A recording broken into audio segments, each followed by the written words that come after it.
Drink it in, man.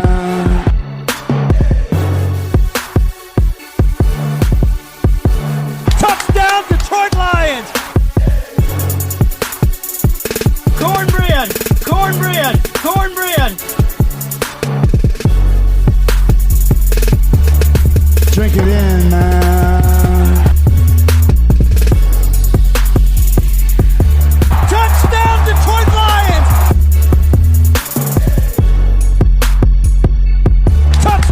Touchdown, Detroit Lions!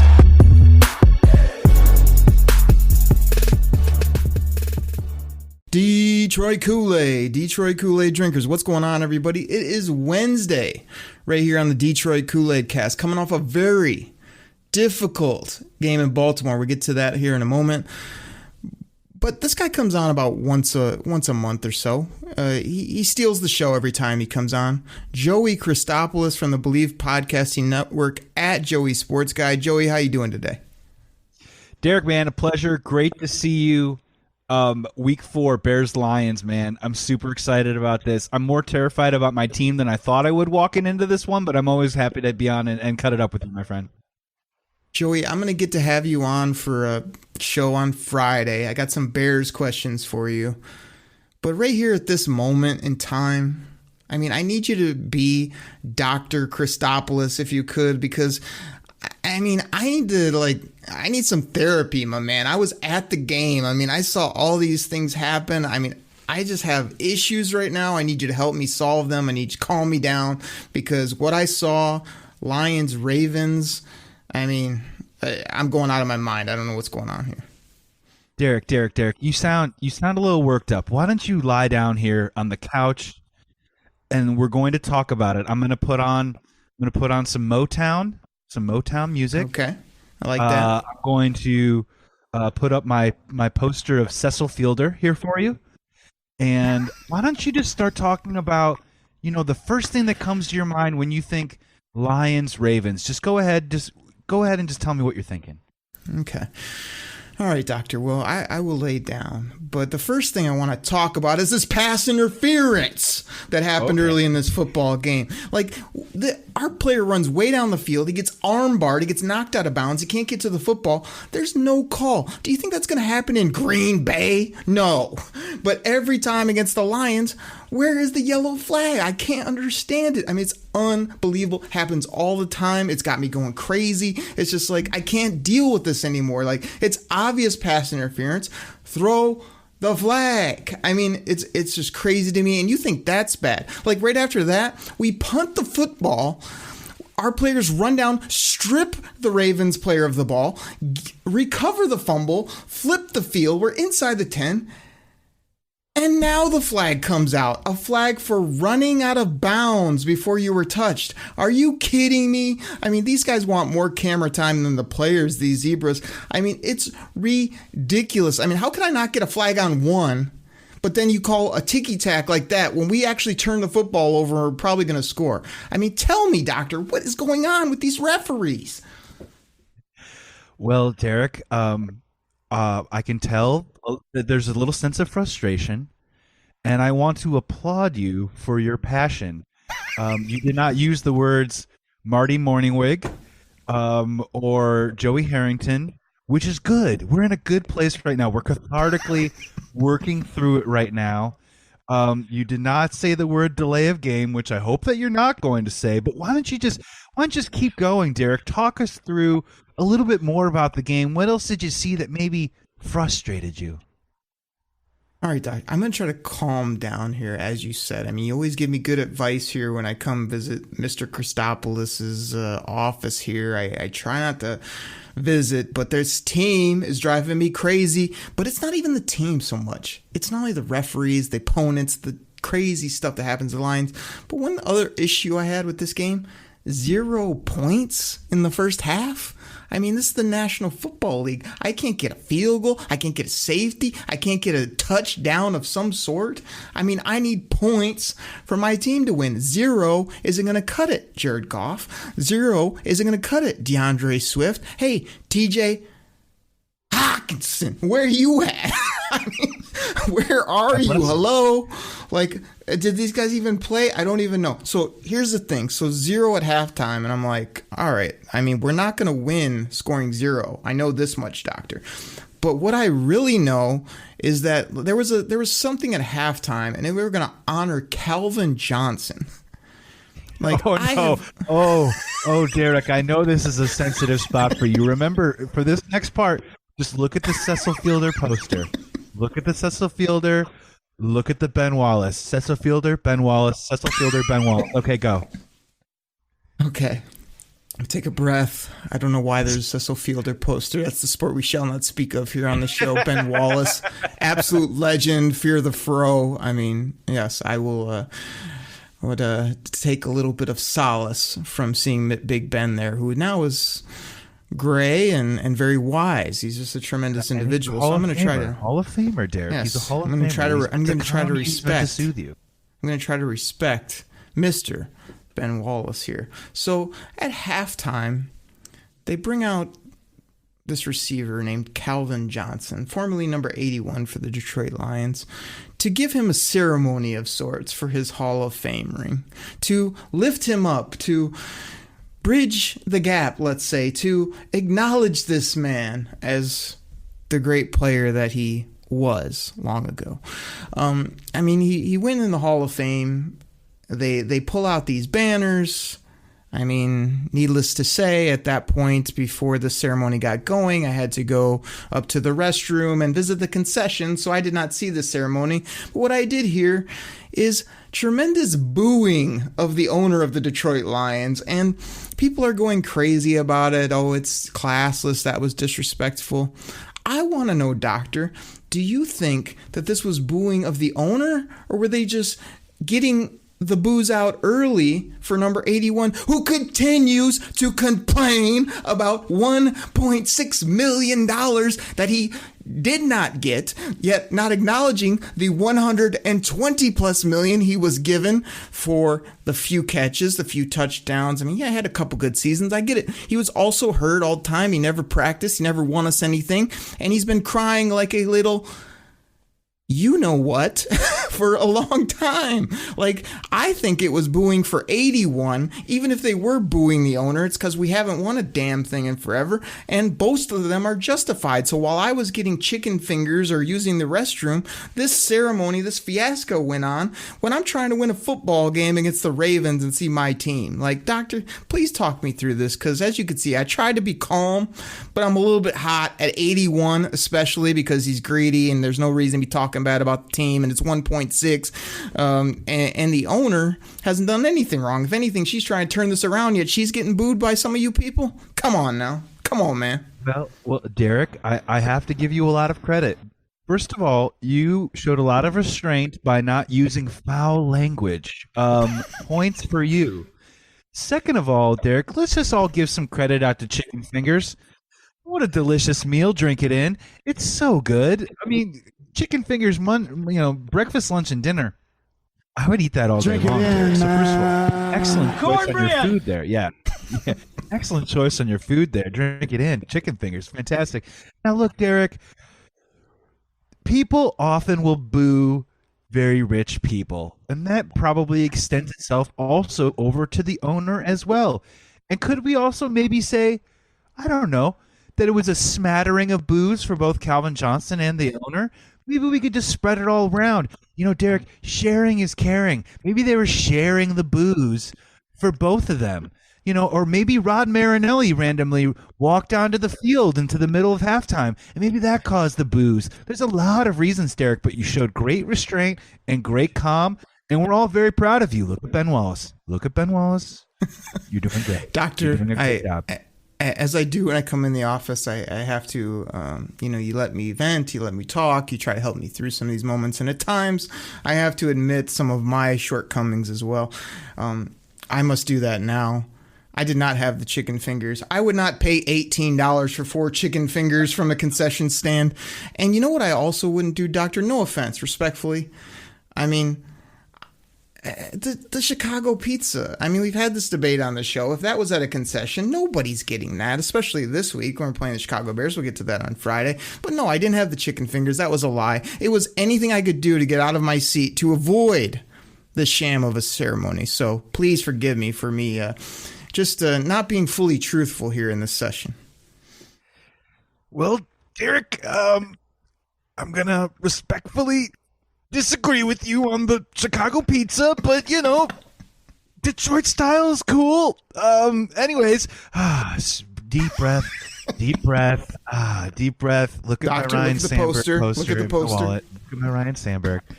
All right, we're bringing it back now. Derek, let's go to the conclusion of this game here, and let's really walk through what I think is maybe the root of all this anger. Am I right? Tell us about the end of the game, Derek. All right. Well, Doctor, I appreciate you getting to like the core of my issues, and I'm trying to. You've been telling me to calm down and look at Mr. Wallace and do all this rigmarole that you've been telling me. I got a Steve Eiserman over here too. A Steve Eiserman is ready for you, just in case. The captain, so much better than Cecil Fielders, you brought up earlier. That does calm me. But what I really need to do, I think I need like a longer pause, because I got some other beef, some other things you need to help me work through here in the second half. But let me take a quick pause, take some breaths, maybe I have to go outside of the room for a moment if you don't mind. And when I come back, I want to get into Derek, all that other stuff. Derek, I need a lot of help. You have to poop. It's okay. You can take a poop. It's fine, man. Yeah. Doc, you always know what I'm trying to get to before I even get to it. So everybody, let me take a quick break and calm myself down. We'll be right back.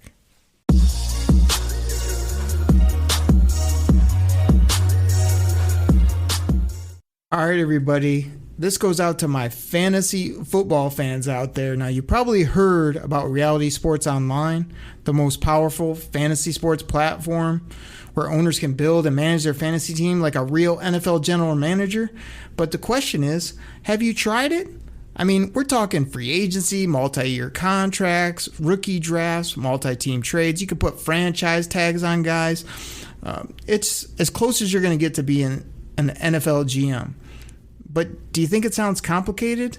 It's not. I'm here to tell you it's the best thing about Reality Sports Online is it's just more fun than your normal fantasy league, but it doesn't take barely any more time. After all this, are you still not sure?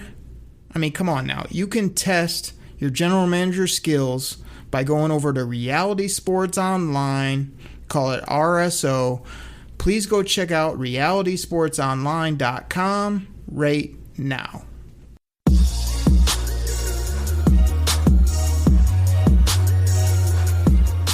All right, Doctor, I'm back. Let me lay back down here on the chair because I have some more things you need to work my way through. So, as I said, we scored no points in the first half for the Detroit Lions, and that frustrated me to no end. In the second half, Doctor, it's like everything you said every week came together.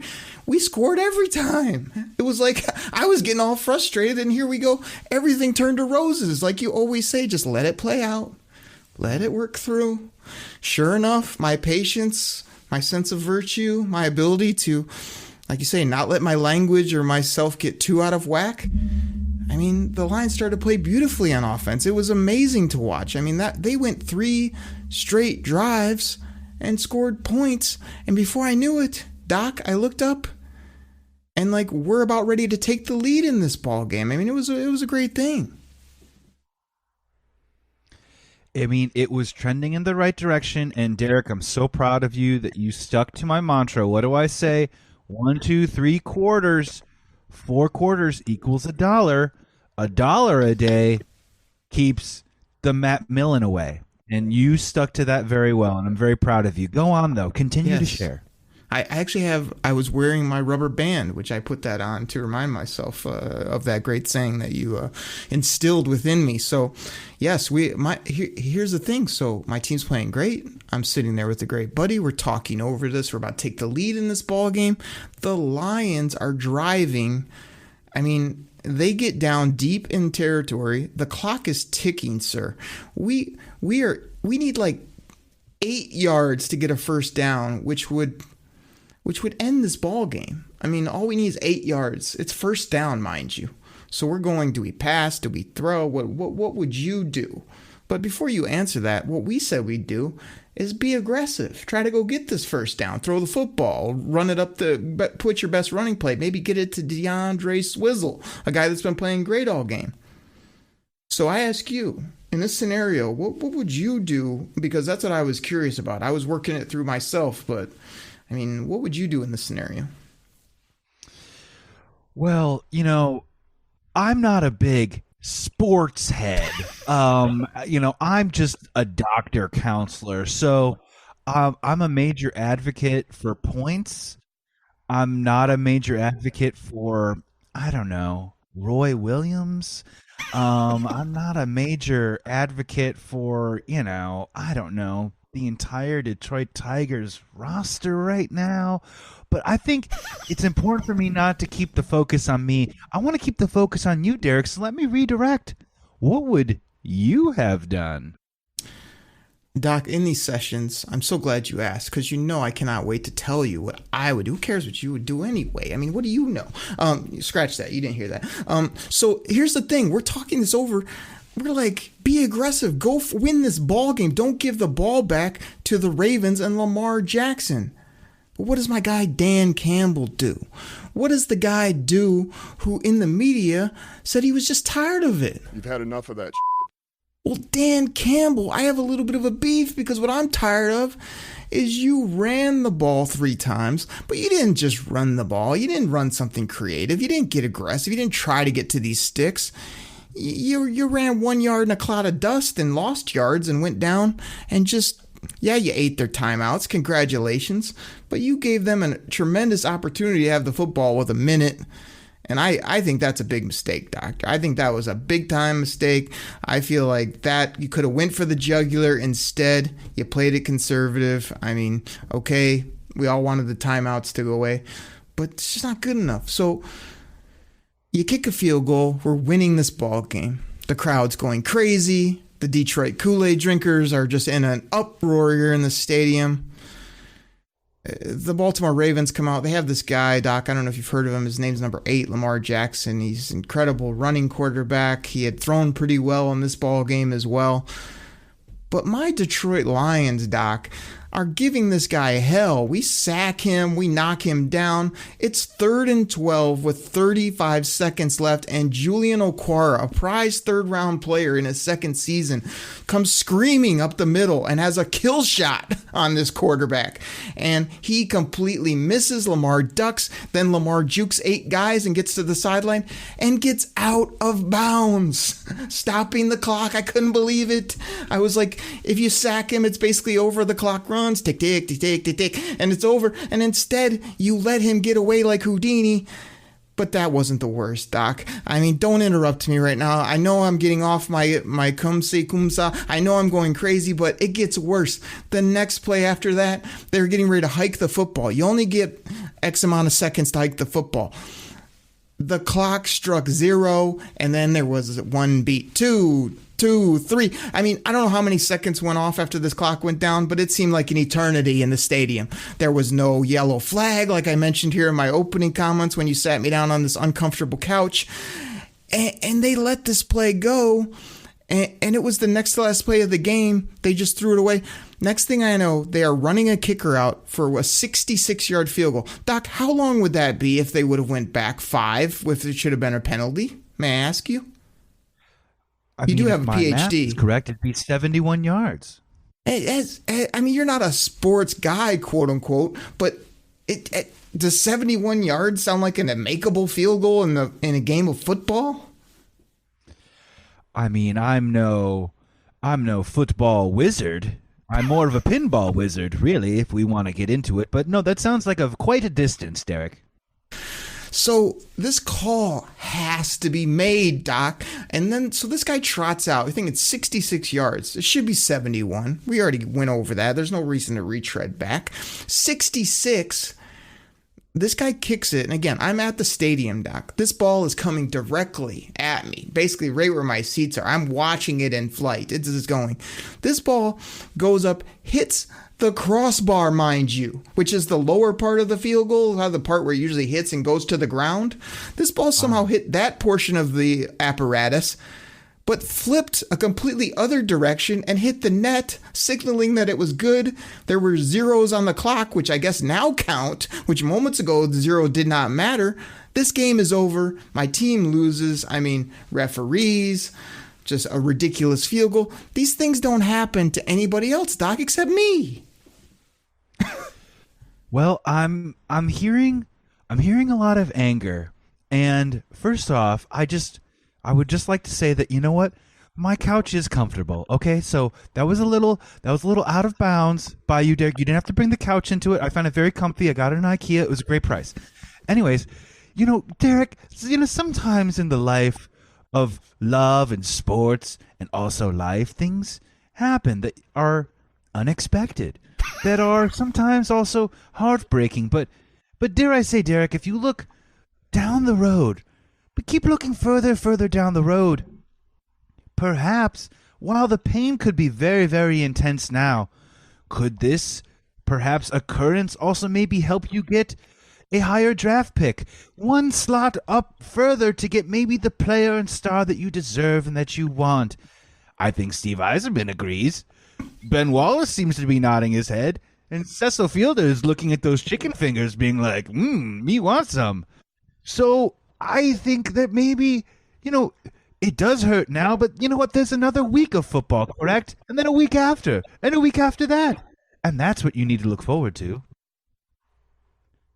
Doc, I don't know where to start right now. The IKEA couch, your hourly rate, or the fact that I knew you were going to try to spin it. This is unfair. I knew you were going to say that. So here's the thing. That might fly with other fan bases. That might fly with some of your other clients. But not me. Let me run this down for you, Doc. When I say this always happens to me, this always happens, it's not a woe is me. It's truth. These are facts. Listen to this. Calvin Johnson process catch, 10-second runoff with Golden Tate, a non-review on a Schwartz flag that should have been reviewed because it was the wrong call, but because we wanted it reviewed, it couldn't get reviewed. Then they reviewed it later, and they changed the review to make it now reviewable. I mean, we got that going. Hold on, I'm not done. We've got the bat out of the back of the end zone that cost us a game in Seattle. We've got the hands to the face that wasn't a hands to the face. It was a hands to the shoulder pad. Oh, that was in Green Bay on Monday Night Football that cost us the game. And you think it's just me, don't you? Does anybody remember the pass interference against Dallas in the playoff game that was complete? I mean, Doc, they threw a flag, which I just told you earlier. They never throw flags. They threw a flag. And in a playoff game, they picked it up and said, never mind. And it cost the Lions a playoff win, which we haven't had since 1957. I don't know if you've heard. Is that enough evidence to show you that, my life is just in shambles? This is just absolutely continuing to happen time after time after time. And every time I come in here and pay you gorbs of money to help me, you say, oh, calm down, it's going to be okay. It's this, is that. It's not. It's a consistent issue time and time in my life as a Detroit Lions fan and as a Kool-Aid drinker.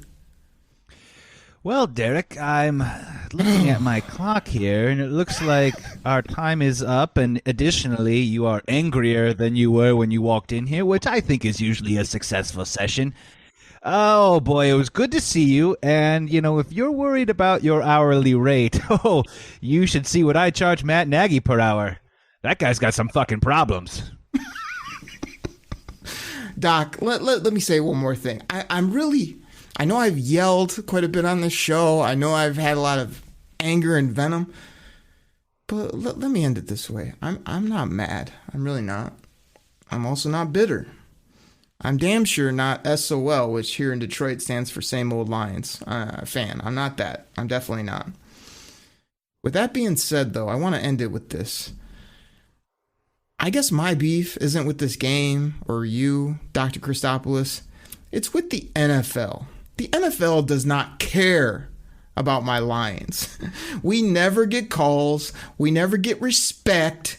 and it will never change until the Detroit Lions win at a high level.